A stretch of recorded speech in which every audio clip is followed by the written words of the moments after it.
అంటే కమలం ముందు అత్తమామ భర్త చంపితే తర్వాత సపరేట్ చెప్పేసి ఈ వార్త మొత్తం కమల లేదన్నా. కమల వచ్చే సమయానికి కట్టేసి పడేసి మీరు కూడా అట్లే జరుగుతుంది 5 నిమిషాలు మాట్లాడితే. అసలు విషయం కేంద్ర బడ్జెట్ సరళీకృత ఆర్థిక విధానాలు అమలవుతున్న నేపథ్యంలో నయా ఉదారవాదం రాజ్యమేలుతున్న సమయంలో మన లాస్ట్ సెంటెన్స్లో కేంద్ర బడ్జెట్లో మధ్యతరగతికి అన్యాయం చేశారు. అది వచ్చే వరకు వాడు వినడు. ఈ నయా ఉదారవాదం సరళీకృత విధానాల దగ్గర ఉంటాడు. 38 ముచ్చట్లు వచ్చాక పని అంటాడు. ఎందుకంటే వాడి చేతిలో సెల్లు నువ్వు వినాల్సిన అవసరం లేదు, చిరాకైతే పడగలిగిపోతాడు అవునగా. సో అందువల్ల ఎప్పుడు కూడా గుర్తుపెట్టుకోండి, ఒకటి మొదటి ప్రిన్సిపల్, స్మాల్ ఈజ్ బ్యూటిఫుల్.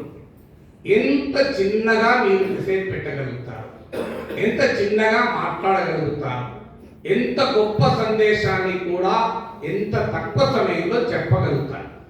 ఇది అలవాటు కావాలంటే మీరు ఒక టెస్ట్ చేయండి.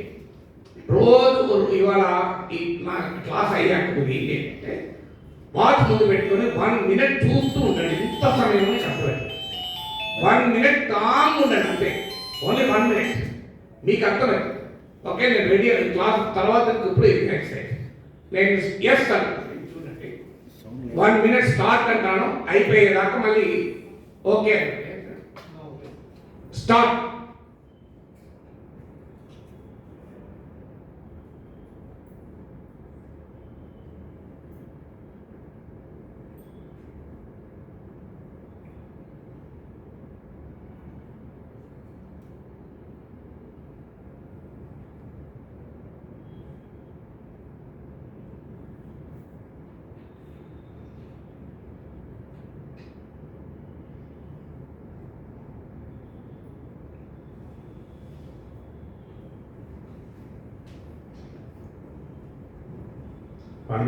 చెప్పండి.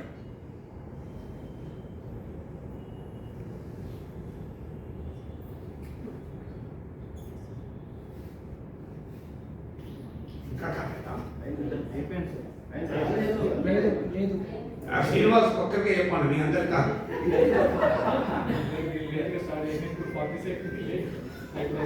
ఇప్పుడే మీకు ఏమన్నా ఇంకా రాలేదా అనిపించిందా లేదా? సింపుల్, మీకు ఇప్పుడు అర్థమైంది. 1 మినిట్ అయితే చెప్పచ్చు.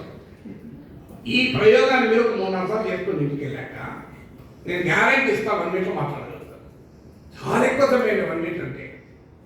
1 మినిట్ అంటే మనం ఇంట్రొడక్షన్లు అలవాటైపోయి, మనకు నేపథ్యాలు అలవాటైపోయి మనకు ఎక్కువ మాట్లాడతాం. కానీ ఎంత బ్రీఫ్గా మాట్లాడగలిగితే అంత బ్రీఫ్గా మాట్లాడాలి. ఇది ఫస్ట్, స్మాల్ ఈజ్ బ్యూటిఫుల్. ఈ పాయింట్ గుర్తుపెట్టుకోండి. Second, earliest in the best. రెండవ ప్రిన్సిపల్, ఎంత ఒక పరిణామం జరిగిన తర్వాత ఎంత వెంటనే రియాక్ట్ అయితే అంత జనంలోకి వెళ్ళడానికి అవకాశం ఉంది. ఎంత ఇమీడియట్గా వెళ్ళగలిగితే అంత బెటర్. అంటే కేంద్ర బడ్జెట్ పెడతారు, బడ్జెట్ను అధ్యయనం చేసి పరిశోధన చేసి పోలిట్ బ్యూరో స్టేట్మెంట్ వచ్చాక చదివి నేను అప్పుడు మాట్లాడతా అంటే నీ కొరకు నీ పోలిట్ బ్యూరో కొరకు వాడాలి. అందువల్ల బడ్జెట్ మీరు మొత్తం చూస్తారు. మనం చాలా సందర్భాల్లో నాకు గుర్తు, ఓ మహిళపై అత్యాచారం జరిగితే 15 రోజులకు సెమినార్ పెడతారు ఆ అత్యాచారంపై. నేను ఒకసారి అన్నా, అత్యాచార బాధితురాలు మర్చిపోయి ఉంటుంది అత్యాచారం జరిగినట్టు. మీరు ఇప్పుడు సెమినార్ పెడితే సో బడ్జెట్ మీద 15 రోజులు సెమినార్ పెడతారు. మీ అనుభవంలో నాకు చెప్పండి, కేంద్ర బడ్జెట్ వచ్చిన సేమ్ డే ఈవినింగ్ మీరు ఎప్పుడన్నా మన ఏ పదార్థం కాబట్టి సెమినార్ పెట్టిందా? మీ ఎక్స్పీరియన్స్ చెప్పండి. సేమ్ డే నా ఎక్స్పీరియన్స్ ఎన్నడూ పెట్టలేదు. మేబీ రాంగ్ ఆల్సో, కరెక్షన్ చేయండి.